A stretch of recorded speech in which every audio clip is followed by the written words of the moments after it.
because the Russians aren't playing your stupid game. Let me remind everybody, Donald Trump started this war.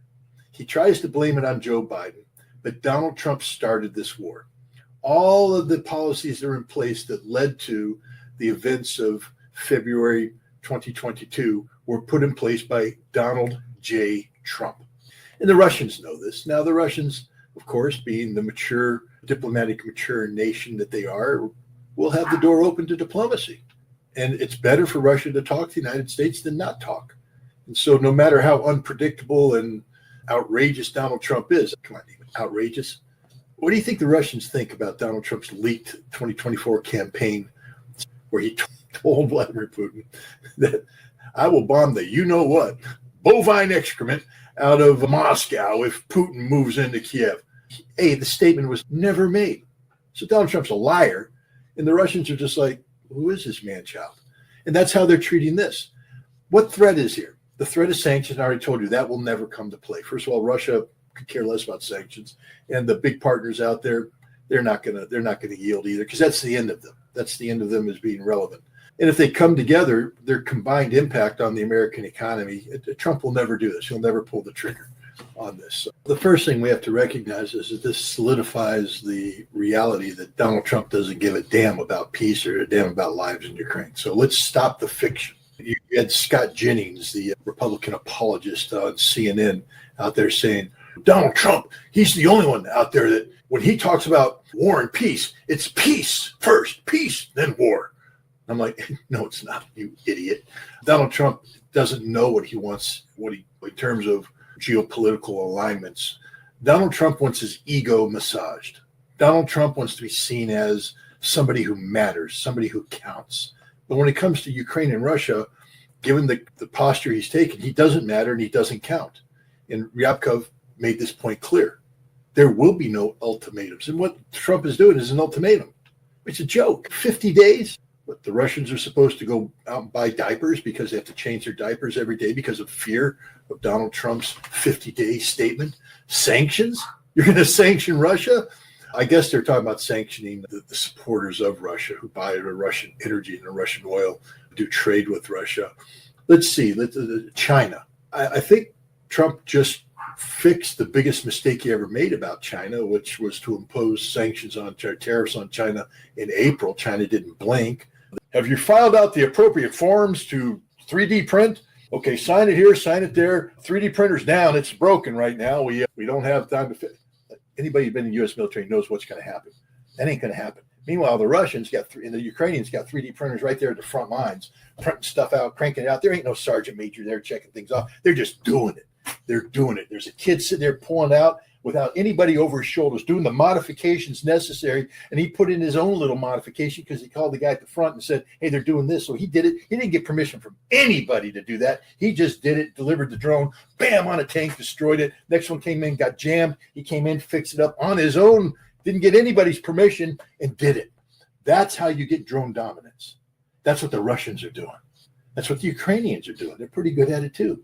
That ain't what Pete Hegseth is talking about. He's talking about American military bureaucracy in a peacetime environment, and you will never get drone dominance. It's a joke. So if you have somebody coming out saying, my sources in the CIA say this, stop, finish. Because the only reason they're talking to you is because they're trying to achieve a propaganda aspect here, an information operation against the American public. The CIA will never tell the truth. Doesn't mean the truth can't be found out, but the CIA is incapable of telling the truth. They're not designed to tell the truth, especially about covert operations. They're covert for a reason, deniability. So when the CIA speaks, it's because there's a need to speak to shape the perception to take you away from the direction they want. Go the exact opposite direction of what Weiner said. That's the reality. He's shaping something, trying to create something because they don't want you looking here. They want you over here. And that's all I have to say about Tim Weiner. He's a disgusting journalist. He's not a journalist. He's a CIA hack. And his job is to work with the CIA to deflect public attention away from where it needs to be focused. Netanyahu is Netanyahu, supported by the right-wing Zionists, etc. But he's an Israeli leader. Zelensky is a manufactured event. He's not a leader. He's an actor. literally an actor, a comedian turned actor. Let me remind the audience, what brought him into national forefront was the fact that he starred in a TV show called Servant of the People. It's a cute little show. I saw it. I thought it was pretty funny, where he plays a teacher, an everyman, who goes off on a spiel. If somebody records, he goes on the internet, and then he becomes the president of Ukraine. And his job is to do good things for the Ukrainian. And then I think after season 2 or 3, the shortened season 3, he suddenly became the president of Ukraine. Because Kolomoisky, the guy who supported this, the guy who ran the media thing that picked this, made this happen, who was working with the British who picked this, this was a MI6 operation from the start. British intelligence, together with the CIA, needed to get rid of they couldn't have Poroshenko continuing to front because he's a corrupt oligarch and all that. So the oligarch said, we're going to pick a fresh face. I don't think the benefit of the United States factors into anything Donald Trump does. I think he is, how do I get the Nobel Peace Prize? And I hate to say this, but it really comes down to that. This is all about him posturing himself to be seen as the great peacemaker. It's not about real deals. Look at the fine print of the U.S.-Ukrainian rare earth mineral deal. It's not a deal. It's fake. That's supposed to benefit the United States? No, it doesn't. It humiliates America. Nothing he does benefits the United States. Everything he does humiliates us and makes matters worse. It's all about posturing Donald J. Trump as the greatest thing on the world. He's a snake oil salesman. He's a grifter. He's a con artist. He's not the president of the United States. He is in name, but the function, he doesn't do anything to benefit the United States. Nothing. Everything is done to make his image look good. Look at his whole tariff policy. We're not, you have to laugh at Besson. We're going to get $100 billion. You haven't collected that money, Scott Besson, you haven't collected that money. This is just smoke and mirrors. Everything he does is smoke and mirrors. There's no substance to it. There's no reality to it. And it's all a grift. Look at Pete Hegseth coming out with his drone policy. We're going to have drone dominance. No, you're not. But it's cute. You got to play Metallica. They can never again be allowed to have access to industry because this is going to happen. Everything that's happening right now was predicted back then because the Germans are a sick society. There's something wrong with the Germans fundamentally. Tell me I'm wrong. Listen to their statements. The fact that you have a German chancellor and a German defense minister making these statements and the millions of Germans aren't in the streets saying, never again, not in our name, that will not happen. Instead, they sit there like the compliant good Germans there. Oh, we don't know what to do, but our arms keep twitching because we want to do something, but we don't know what we want to do. You know what you want to do because you're all Nazis at heart. Scratch a German, get a Nazi. This is the fact. Just it's playing out in front of us. Playing out in front of us. But Pistorius and Mertz, they're trying to create something, this Fourth Reich, and it should scare the hell out of everybody. It should scare the hell out of the Americans. It's not just the Russians that paid a price. We went to war against them too. Yes, we are to blame for the rise of the Fourth Reich. We're the ones that worked with the Germans. Study the history at the end of World War II and what happened to the Wehrmacht. And study what happened to the generals. Everybody talks about the Nuremberg trials. Nuremberg trials. They withdrew the rare earth minerals and the magnetic materials, and the U.S. automobile industry collapsed, and Trump had to go crawling back. And they just fixed it. It looks like they were getting back on track to some sort of trade agreement. Then what? He's going to throw it all away by putting 100% sanctions on China now? China will just pull the plug again. This time they won't be inclined to give it back, and the American economy will tank. All those wonderful weapons that Trump wants to build, they all require that rare earth mineral stuff, those magnetics. And yeah, so it's stupid. Brazil, I think Lula basically said, if you want to sanction us, then we just don't want to do trade with you. Didn't he say a statement like that? We just won't trade with you. Okay. I think they're making this clear. And India, you really think India is going to yield its sovereignty right now? India that's trying to posture itself as a nation that matters. And they're going to go, oh no, the United States is threatening to sanction us. We're going to give up everything, all our standing that we have, and yield to the United States. No, it's never going to happen. That's why there's 50 days, because it will never happen. Trump will extend it. He's looking for diplomacy right now. And what he's going to say is, oh, my threats brought about this great change. But there will be no change, Donnie baby. If they could implement this, Israel stops being this parasite that can only exist by sucking the lifeblood out of America and Europe. And Israel is on the path of becoming actually a viable entity, the central entity, the glue that holds the Middle East together. That was the plan. And then it collapsed. And now we have this disaster taking place. And so I believe they spent a lot of time talking about how they can put Humpty Dumpty back together again, because this plan of the India Middle East Economic Corridor, the Abrams Accord, that's Humpty Dumpty. He sat on a wall, but he had a great fall, and all the king's horses and all the king's men couldn't put Humpty Dumpty back together again. And Trump is talking about how we can do that. We get the super glue, put it in, but things have to happen. So I think those are the three things: saving Bibi's political butt, resolving Iran Hezbollah, and how to get Humpty Dumpty put back together again. And I remember talking to the Israelis. They said this fundamentally will change everything, because it's going to change the political dynamic of Israel. It's going to stack the demographics in favor of Netanyahu's Likud party with people who don't understand the Palestinians, who hate the Palestinians. They'll be seeking to impose a very strict Zionist approach on this. He had no problem with killing them. He just didn't want to do it up front. Every single German officer was bad, and yet this is what became the Bundeswehr. The Nazi army was restructured to become the Bundeswehr as part of NATO. And they've been hiding in the shadows ever since. And now they're coming out. This is the reality of Germany today. It is the Fourth Reich. It's the scariest thing that's happened in Europe in a long time. And if it doesn't get nipped in the bud, we're going to be looking at another European war where Germany is at the heart of it. Germany is not the friend of the United States. Germany is only the friend of Germany.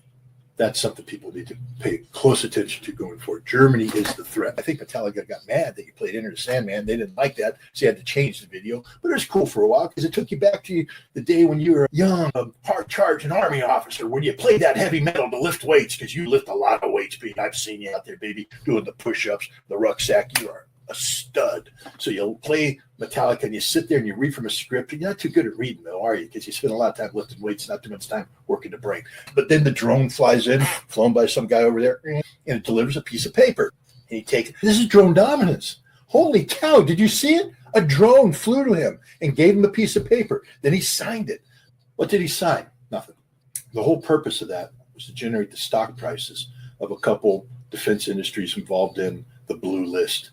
The blue list is a list of commercial drone technologies that the Pentagon back in 2020 started to say, we can buy these things and adapt them for this. And they do it. But we don't do drones the way everybody else does drones. I like that also. And we'll look at some things like we'll do some 3D printing, push it forward to the troops. Yeah, there'll be a 3D printer in the battalion office, and there'll be a sergeant major there. Tim Weiner's, he's not to be trusted on any of this. I've known Tim Weiner for a long time. He is the equivalent of a CIA historian, even though he doesn't work for the CIA. His job is to spin everything to the favor of the CIA. When I resigned as a weapons inspector in Iraq, having spent 7 years working intimately with the CIA at every level on the issue of Iraq and WMD, he was one of the people tasked with countering what I was saying. And I just despise the man, because I know what I know and how I know it. And I know that when he starts talking about things that I was intimately involved in and countering it, I know who his sources are. He's not a legitimate journalist. He's not a legitimate historian. He might as well be on the payroll of the CIA. He was that way with Iraq and WMD, and he's that way on this story right now. He's giving you the CIA-approved narrative, which is designed to do two things: spin things in a way that puts the CIA in a good light, and then shape public perceptions. Let me make the following observation about the CIA. Anytime you have somebody talking about the CIA officially and acting as if they have sources in the CIA does not function. It's not designed to function in the sunlight. It's not how the CIA operates. The CIA is all about lies, deceit, deception.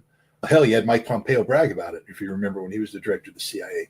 Russia doesn't give a flying you-know-what.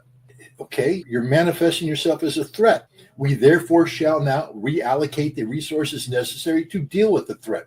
Germany doesn't understand. They're playing a game they can't win. Russia will blow Germany off the face of the map. The Russians have not forgotten what Germany was. And you now have Peskov saying Germany is becoming an enemy again. And if Germany wants to be an enemy, Russia knows how to deal with enemies. Hey, Typhoon, let me introduce you to Oreshnik. Russians are producing more Oreshniks than the Germans will have access to Typhoons. and Germany will disappear in a sea of conventional fire and explosion. There won't even be nuclear weapons involved. It'll just be the end of Germany. The Russians aren't playing games. They are building over 1,000 uranium drones, Shahed 136 modifications a day. 1,000 a day. And they're going to be firing 1,000 a day into Ukraine. Germany wants to play a game. Guess what, Germany? You don't have enough Patriot air defense systems. You don't have enough Iris-Ts. You don't have enough anything. When Russia decides to flood the zone with 5,000 drones in a day, your entire country goes bye-bye. And then they're going to hit you with Oreshniks. They're going to hit you with calibers. So the very first thing they were talking about is how Donald Trump can help stabilize the situation in Israel. Bibi is telling them who the enemy is, who's the problem, where it's coming from. And then Donald Trump will turn to his people and say, make that problem go away. And there was a whole conspiracy against Israel being run by the White House to prop up Benjamin Netanyahu. That was the first thing. The second thing is Iran and planning phase 2 of this conflict. What the United States is willing to support, what they're not willing to support, what the red lines will be, but shaping the inevitability of round 2. People need to remember the emphasis that Benjamin Netanyahu placed on normalization of relations and posturing Israel as a key hub, economic hub for the Middle East. I think in September of 2023, about a month prior to the October 7th attack, Joe Biden was in India with, I think, the G20 meeting, and he made an announcement about the India-Middle East Economic Corridor. And right after he made that announcement, Netanyahu came out and said, this is one of the most important days in modern Israeli history. Did you hear what I said? One of the most important days and events in modern Israel, because this was the liberation. This was freedom. If they did take place, I would have a hard time seeing responsible people allowing it to be manifested, because we know what the outcome will be. Okay, Russia is just begging for an excuse to unveil Oreshnik in its full glory. Remember what Vladimir Putin has said, that what makes Oreshnik especially destructive is the concentration of heat-based explosive destruction that can be done when you concentrate them. If you take a look, the Oreshnik hit here. Now, could you imagine all of the Oreshnik submunitions hitting in the one place? The destruction would be the equivalent of a nuclear bomb. And now imagine a dozen Oreshniks being fired. Guys, we need to stop listening to the Financial Times. We need to stop listening to any of these ridiculous media outlets. If they don't name a source, it's probably not an accurate report, especially when you're talking about extreme policies of this, because even Donald Trump, in his ego-addled brain, isn't stupid enough to believe that Ukraine could actually get away with that.